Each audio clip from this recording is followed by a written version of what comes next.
We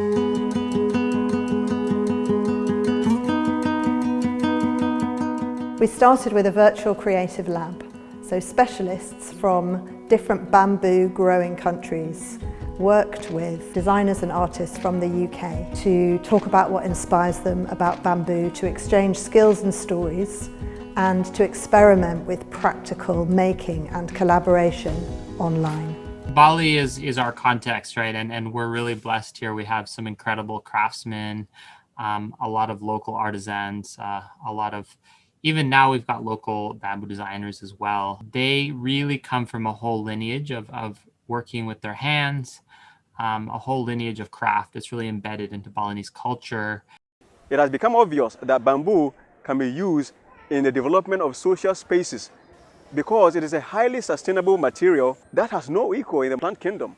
I see myself working with bamboo for a long time. It's been 2 decades since I've been working with bamboo, and I think that to be the change I want to see, I have to spread the knowledge and collaborate with a lot of people, which is what I'm doing in this workshop.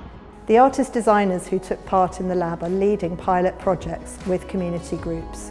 People in Coventry, Birmingham, Lincolnshire, North Yorkshire and Newcastle-under-Lyme are experimenting with designing and making and building with UK-grown bamboo. So I took part in the lab projects. There was people from all over the world, which is fantastic, and to see what they're doing with bamboo specifically, from really small scale furniture right through to massive structures. Bamboo isn't a product that we really use in the UK.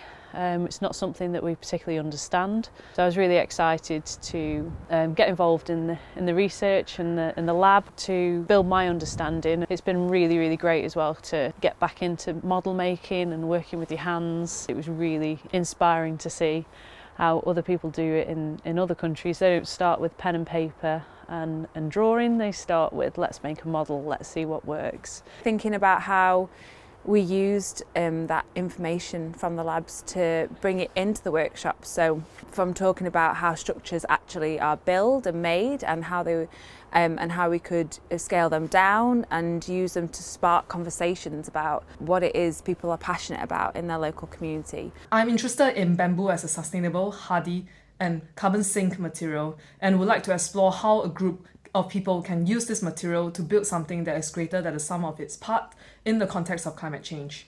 I'm inspired by bamboo due to its ecological viability as the building material of the future and see it as a vital building block to sustainable urbanisation. Each project took a different approach to inviting communities to explore bamboo. We wanted to understand what appeals to different people about taking part in the project. This project's been with Don't Lose Hope, Man's Shed, and we've been exploring what sort of objects, structures people would like to make with bamboo. First of all, we looked at making a hyperbolic tower. So we looked at model making, we looked at making a hyperbolic structure. They made it full size, and it was like how it can bend and how it can shape and what would they want to do with it. Could it be grown? Could they have something grown up it? They've decided to use it as a roof, as a shelter, which is lovely. It's been nice to see what the two different groups have got out. So we've had the Monday group, which is the younger guys, and then the Friday group, which is what we call Granddaddy Daycare. So basically over 55s. So they've come in and done things with bamboo that we weren't expecting. Whatever group you've got, if they come in with a different attitude, you go with the attitude and you do something different. So it's just, the whole place here is just about being flexible, and ultimately we're here to support people's mental health.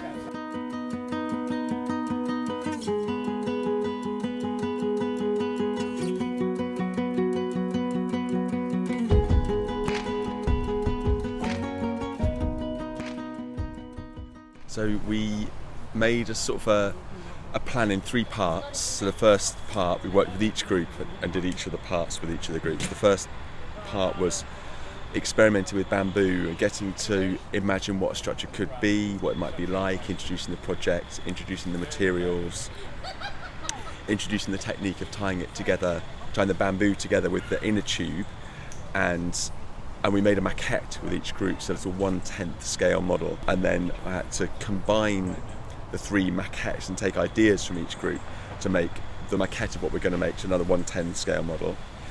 and we started building elements of that. It's been really good fun, and everyone's taken real ownership of the project.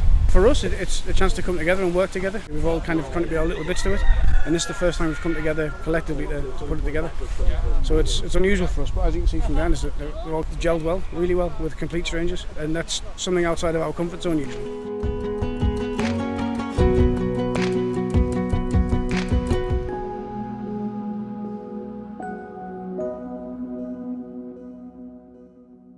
I guess the hope for us is that we spark some amazing ideas in people and what it is to come together, to start conversations and to start thinking about what's important to people and what's important to their community, and actually, can a structure be part of that, or can a piece of furniture be part of that? Can that be part of that conversation? So I'm a sculptor, and I'm really interested in a kind of material-led and process-led way of working. So rather than have too much of a fixed outcome in mind, to kind of lean into the process of working with materials and try and somehow get a kind of a sense of what it lends itself to through the making, and to kind of follow that rather than to enforce like a specific objective or outcome onto the material. Well, we played around with this shape to start with, and then we thought, I think these originally were much further out, and it almost like sort of spins and catches the wind. Kind of this idea of the bamboo being flexible and movement, rather than a kind of a traditional Western rigid building material. On the different points where the bamboo crosses, I'm thinking of popping the string down to just like resemble the shadow.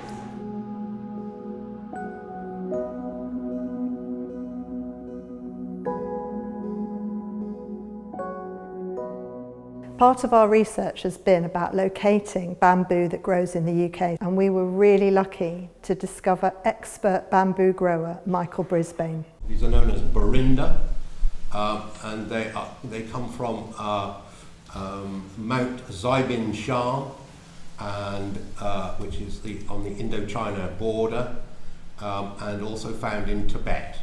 So they're very high altitude bamboos, and they're very hardy. And it produces material like this, which I cut on Monday.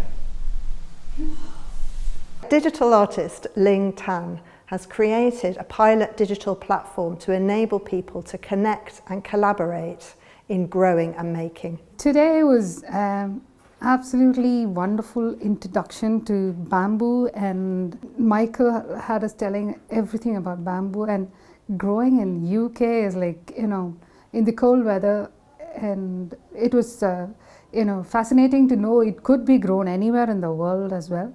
And having come here today, listen or been part of this presentation, find out more about it, it does give us hope, because things like bamboo has so much to contribute. So it's really about asking all this question about how do we create this native relationship with bamboo that we're learning from other countries, but really establishing it because you guys are the one that's going to be growing and really having that relationship. We took some of the bamboo to No Fit State Circus's Circus Village project, and we invited circus professionals to see what kind of circus they could make with this bamboo.